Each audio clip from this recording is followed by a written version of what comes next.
When I'm in the ring, I have no anger towards my opponent. The only person that knows what I'm feeling and can feel my pain and my fear is the person standing across from me. But as much of a connection as I feel for her, there's still the dysfunction in me that says I'm going to win at any cost.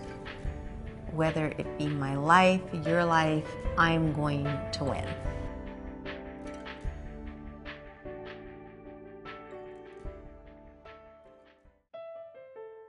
I was about 3 or 4 when I first felt that something was different about me. We were living in Arizona, and one of the kids in the apartment complex was about to do some jump on a bicycle, and so the whole neighborhood was about to go watch. Something in my brain just kept saying, no, go to the other side of the street, that'll be better, that'll be better. And so I went running over to the other side of the street, and then my brain said, no, go to the other side is better. And my brain just kept going back and forth, back and forth.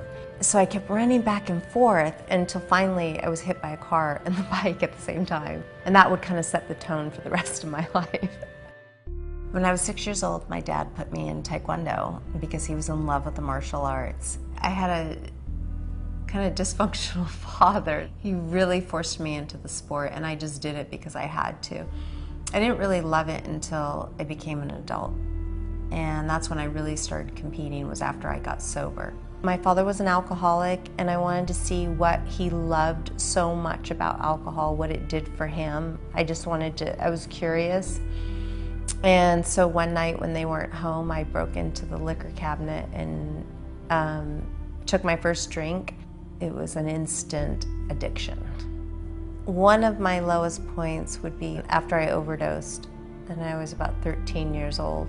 That's probably the time when I felt that something was seriously going wrong. My mother had me in and out of doctors to try and figure out what was going on. I'd be walking through the school halls and things were moving, shifting about, and I couldn't distinguish between what was real and what wasn't. I was experiencing depersonalization, where I had no connection to myself, and I had no connection to reality. So it was almost like I was living in this dream world, and it felt like a prison. Every day I tried to wake up and I couldn't, and nobody knew what was wrong. I got to a point in my drinking and using where I felt like I just didn't want to live anymore. And I remember I was in the car and I was loaded, and I stopped at a payphone to call my dad, and he just said that he couldn't, but I could always go home. I got so angry, I hung up the phone and I backed up my truck and crashed into the payphone. I felt so alone and so abandoned by everyone, by society, by my family, and rightfully so, because they could no longer enable me. But I felt alone until I finally went to Alcoholics Anonymous. And at that point, I had felt like either I was going to die,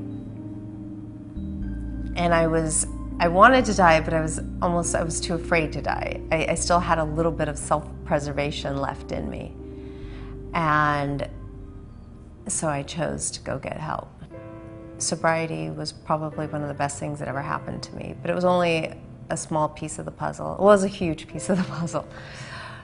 But there was still my mental health issues. I've been diagnosed with OCD, obsessive compulsive disorder, panic disorder, GAD, generalized anxiety disorder. I try not to focus on the label. I almost use it to work for me in my life and not against me. I graduated college in 1994, and at the time I was competing in Taekwondo. So I was going back and forth from tournaments to school and trying to graduate.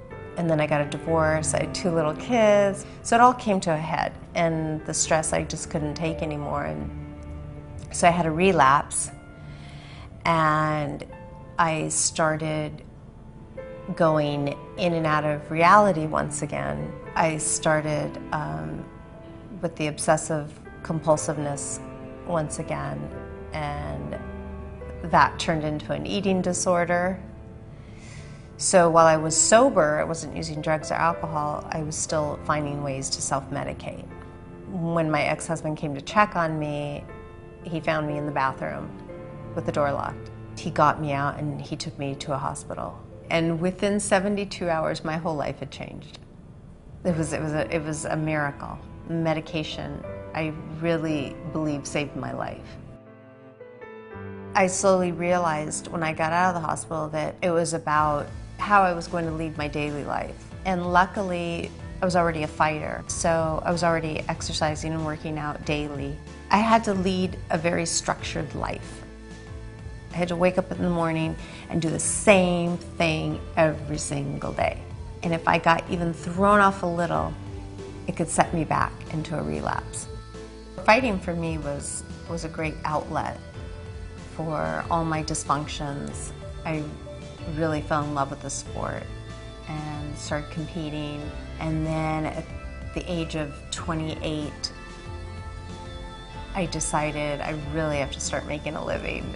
I wanted to do something that I was passionate about, that I loved. And I knew fighting was something I loved more than anything in the world. Because I always used to dream about being a fighter. Since I was a kid, I would envision myself walking through the tunnel to the ring and with my hands held up high, and I always saw that. And so I felt like, well, if my mind sees it and believes it, then what's the difference? When you take that walk from the dressing room through the tunnel to the ring, you know that you could die in the ring. You have to be willing to not only give up your own life, but take the life of another person. And that has to be okay. When we're about to knock someone out and we're punching them and beating on them, there's nothing in our head that says, oh, stop, back up. You might render this human being unconscious and that person might die or suffer serious brain damage. No, your brain is telling you go, go, go until that person is down.